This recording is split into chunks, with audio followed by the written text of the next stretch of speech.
Very excited to talk to our next guest. Always a pleasure when he gives us time. The great Bo Nickal joining us here. You guys can watch him UFC 322. Excited to see you back in there, man. How are you? I'm doing well, doing well. Weight cut and everything's going good this week. Fight week's been smooth, so just looking forward to getting in the cage on Saturday. Yeah, you said something on Instagram. Like, did you like do anything different about the weight? Like, was it just a smoother type of thing, or anything that changed from the last time around? Yeah, it's just been smoother, you know. It's kind of interesting. Every weight cut's different, and you just got to roll with the punches sometimes. Some of them are tougher, some of them are smoother, and yeah, this one's been smooth. How's the mentals been in this training camp, man? I mean, like you've never shied away from all the pressure that's on you, but okay, you take the first loss. I imagine that happens in mixed martial arts, dude. Like it's that's the sport. Did it feel any less burdened? Did you feel any freer going into this camp? Did it feel like a restart? What was the mental side of all of it? I think that for me, the mental side, every time I've lost in the past in my wrestling career and dealing with that, I've always just um, been able to use that as motivation and really, it really lights a fire underneath me and it ignites like a lot of competitiveness. So I feel really motivated and excited to compete again. I think that my last loss, the fight didn't go the way I wanted it to, and I think that I learned a lot from that. But I would say mentally, it just has motivated me more than anything. So I'm excited to get back in there. Did you like try anything different, or did you just feel like it was all part of the learning process? Like, how did you handle it as far as preparation? How did I handle this fight? Yeah, just like off of a lot. Did you feel like you had to like revamp everything, or did you just feel like, no, we got to tweak, we learn, and just be, whatever the next thing is. It just another fight. Yeah, no, I don't think I really felt like I needed to revamp anything. It's just part of life, everyone experiences losses and they experience, things not going their way. So for me, it's just I know I need to get back to training, get back to getting better and improving. And I think that, I just take what I can learn from that experience and move on. It's something that for me, um, again, I've experienced losses many times. I can look at high school losing in the state finals and college losing the NCAA championship, losing the Olympic trials finals. And these things have been like springboards for me in my career and have just helped me get better. So I think that those experiences helped me deal with this past one, mentally and just really use it as fuel and move forward with it. Because can you maybe speak to like how does like wrestling help with all that? Because I was just calling a fight for Gable Steveson. He did dirty boxing, right? And I Right. was like thinking to myself the entire week, like, damn, there's a lot of pressure on him because it's like the only victory is like you got to steamroll a guy or people are gonna have things to say, and you've had that burden too. Does wrestling just help because you guys just seem so mentally sharp with a lot of this stuff? Yeah, you just have so many reps as a wrestler, right? Like, from 5, 6 years old, you go through competitions, you're in intense environments, and there's, in your mind, you can play it up to make it seem like there's a lot on the line, even when you're very young. So I think you just go through this many, many times and you experience those emotions and you just learn how to deal with it. It's not necessarily about like controlling your emotions to make you feel a certain way, but it's just like being able to deal with the pressure and deal with the emotions that come with performing at this level. So I think just the more you do that, the more you're prepared the next time. Did you watch any of that? Did you see how his striking looked in that event? Yeah, I thought he looked great. I mean, Gable's a guy that's an unbelievable athlete, unbelievable talent. He's been able to cross over and do a bunch of different stuff. And I think that the thing I was most excited about is him talking about his passion for fighting and how excited he is to do it. And I think that, he's a guy that can pretty much be successful at whatever he wants. So, him picking fighting, I don't have any doubt that he's going to continue to improve and get better and have a lot of success.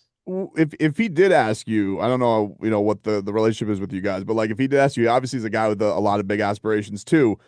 What would you tell him about like the journey into the UFC? Because I remember coming into the contender series, like boom, let's get to the main events right away. Like, what would you say about the experience of all that and how to handle a career? Yeah, I mean, him and I are probably going to be in similar situations where people are going to want to push him and move him forward really quickly. I would say just like try to get as many good competitive sparring rounds as you can and when it took me a long time to like sort out I guess like my style and pick like the how I wanted to fight, especially because at the beginning of my career like everything worked for me, right? It was really little resistance in all my fights. So I would say, figure out how you want to fight, stick to that, and just keep improving your skills every day. Don't feel like uh, when you meet adversity that um, just I guess prior to that even coming, just expect it. Every single time you step out, like at some point somebody's going to sprawl, stuff a takedown, and things aren't going to work perfectly. So I guess plan for that and train for that accordingly. But he's got a lot of great guys around him, and I know he's worked a lot with like John Jones, and so he's going to be fine. When the loss happens and whatnot, like we all know fight fans are very fickle. The rats are jumping off the ship and all that. Like, was that challenging at all, or did you have anybody, like, what was your support system like, as far as just like, you got still a lot of great stuff in front of you? Is it family? Is it friends? Is it hobbies? Like, what were the things that kind of just kept you centered on everything? Well, what was interesting for me that I didn't really expect, you hear stories of fighters losing and then all of a sudden like everybody is, gone. There's nobody there after that. And for me it was kind of the opposite. I felt like after I lost, I actually had more people reach out and show love and support than I did after my wins, which to me was really cool.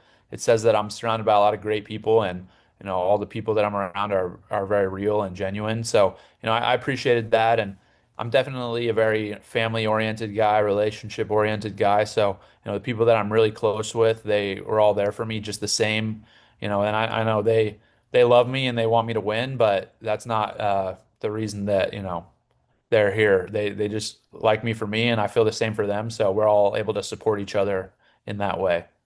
So prepping for Adolfo Vieira, how did you, like, what were the things that you felt you had to be most prepped for in this matchup? What are the things you sharpened up to get the win in this one?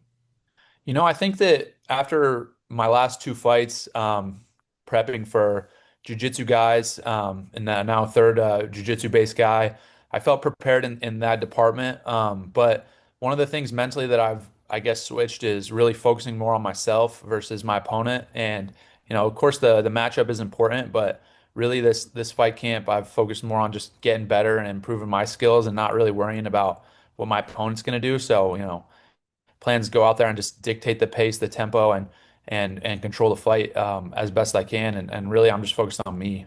And what was the reason for that? Like, was that a something you found within yourself? Did a coach talk to you about that? Like, what did you think that was the necessary switch on that to go from more focused on you being you centric?